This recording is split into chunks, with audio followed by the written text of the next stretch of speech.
Hand's doing good. Doing real good. Where are you in terms of in terms of being all better and being 100%? October 12th is the 8 weeks that we do, and once the 8 weeks starts, that's when the hand will be ready to go. Are you back in the gym full strength right now, or are you back? No, we're getting the kinks out. We're doing about 3 workouts or 3 days a week working out, getting the soreness out of the body. But we don't go much longer than 8 weeks because of my training regimen. I don't have the normal training routines that most fighters. I mean, mine's pretty much a all-day job. So any longer than 8 weeks actually starts tearing the body down. Was there any temptation to go away this time, just to get away from all the crap that you had to listen to? And nah, I don't give satisfaction to anybody. It's going to happen. I mean, if you go away, then they say that you change, that. So it's never a win situation, especially from a small city. The main thing is you just got to stay focused on what you got in front of you, what your job is to do. Mine's to go in there, train, win. And at the end of the day, I'm going to eat, sleep, do whatever I do, very comfortable. So, just the main thing is about keeping your focus. And you'll have your people out there that say stuff and try to distract you. But for the most part, especially in Youngstown, the fan base and the fan support has been unbelievable. You watch a lot of film of the opponents? Yeah, I do.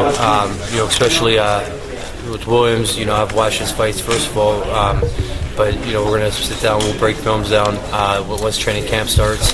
Our main thing is to find the best sparring partners, which we already got one lined up. But we're gonna bring in guys that fit that style the best. We get them to the same exact height, the same exact build, and that's how we work off of it. Everybody but Paul Williams. What's that? Everybody pretty much. Yeah, yep. All of his clones. Does Williams pose any unique challenges that you've never seen? Or? No, not at all. He's a great condition fighter. Basically about it. So the main thing is, which we always are, to be in our tip-top shape, the best shape that you could possibly be in. My style of fighting is I wear a lot of fighters down. I throw a lot of punches around. So Williams never really fought a guy like that besides Margarito. Margarito was 147, 154 pound. So now he's got to try to do it against a natural middleweight, and we'll see how what he does, how he reacts to it. I feel like you have a home field advantage in AC. I do. But once the fight starts, though, a lot of the home field advantage just kind of goes out the window. You do get some support. You do hear the people in the crowd, especially the first Taylor fight. When it hit the canvas, but for the most part of the fight, though, it's not existent. Is there any less pressure having a loss on your record? Yeah, there is. The Hopkins fight, the only thing I really took out of that fight was how to bounce back from a loss. We've went over this 100 times. Just was one of them nights that wasn't Kelly Pavlik. A lot of things were involved, but other than that, unfortunately, had to be a night against a guy like Bernard Hopkins too. It wasn't like it was against anybody else. It was one of the most craftiest fighters of all time, and the thing I took away from it, and exactly what Hopkins told me at the end of the fight was, I'd bounce back. It would be a great champ. These happen. It's true. A lot of your great world champions have a lot of losses on their record. But we're not going to be that one with a lot of losses. So. How do you fight a guy like Paul Williams? He's kind of a tall guy. He can fight different ways. How do you fight a guy like that? You stick to your game plan. You watch your film. There's going to be 2 ways Paul Williams fights. It's aggressive, a lot of punches, or he's going to work off the Hopkins fight and try to move. Williams is not much of a boxer mover, and that's what everybody always tries to work off is the Hopkins fight. Well, if that's the case, let it be. Rubio tried a little bit of it in my last fight in Youngstown, although Rubio's no Hopkins, but we took care of that problem. He's just a punching bunches, and the main thing we got to do is be in tip-top shape and ready to counter that. The main question is going to be what's going to happen in the later rounds if the fight goes to later rounds. If I don't catch him, what's he going to do when you have a natural big middleweight hitting you, your shoulders, your stomach? What's going to happen when somebody else is also throwing 80, 90 punches back at you around? How's he going to stand up to that? And that's going to be the question in the fight.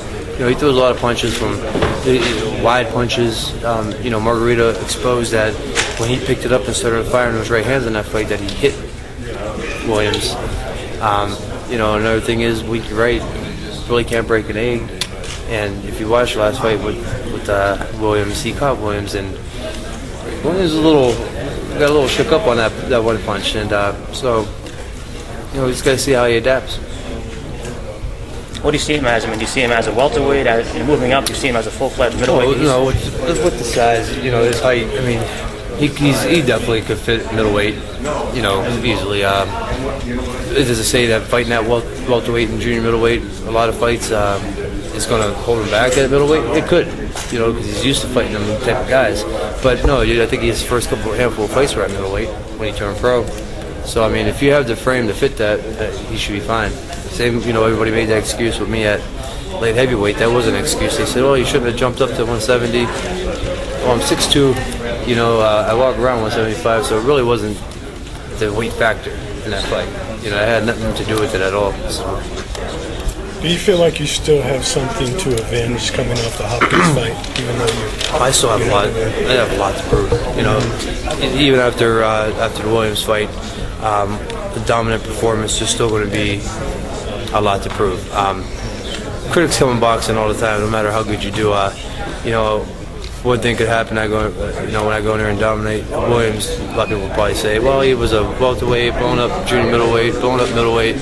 So you're always going to have that. I just think that we need to be, from every fight on, dominant and just keep winning. That's definitely important. So there's still a lot to prove. You want to stop him? Is that your goal? Do you think you can actually stop him? Well, I never make those predictions, but you know, that would be a great thing to happen. You know, early, late, don't matter. The possibility that happen is very good. You know, with my power and my work weight, great.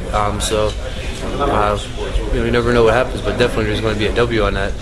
Is there really a difference between getting hit by a 160 pounder as opposed to a 147 or as opposed to a 175? People keep talking about how, you know, some people can't take their punch up to the next level. I don't believe that. You know, I've sparred heavyweights with 16-ounce gloves and headgears on and dropped them cold. You know, so I don't believe that. If you can punch, you can punch. You know, it's like saying that a baseball player who hits 50 home runs against a guy that throws 80 miles an hour, but if a guy comes in, or 90, and a guy comes in throwing 80, he can't hit as many home runs off that guy. It don't make sense. If you could pop, you could pop. If you got that weight on and you fight and you put on 10 extra pounds, you're going to be able to hit that much harder. So, yeah, I don't quite believe in that, but I do believe that the toll on the body, you know, wearing a fighter down that's not used to 160 does make a difference. So, you know, when you're not used to being in there and pushing and bumping and taking a bigger guy, that could take a toll. What'd you take away from the Hopkins fight? How to bounce back from a loss. You know, that's mainly the only thing I can take from that fight. And you know, exactly what he told me after the fight. So.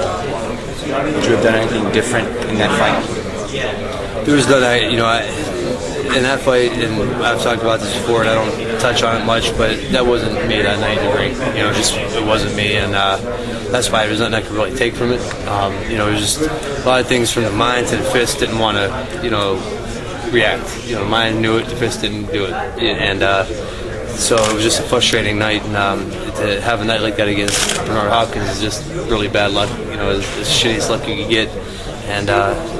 You know, he told me after the fight, that's how you bounce back, and you know, you could be a world champ for a very long time, and you know, that's the only thing you can do. What would you attribute that to? There's just, you know, there's just things that happen. I'm not going to touch on it, but just things. How do you make sure those things don't happen again? You don't fight. You know, that's the bottom line.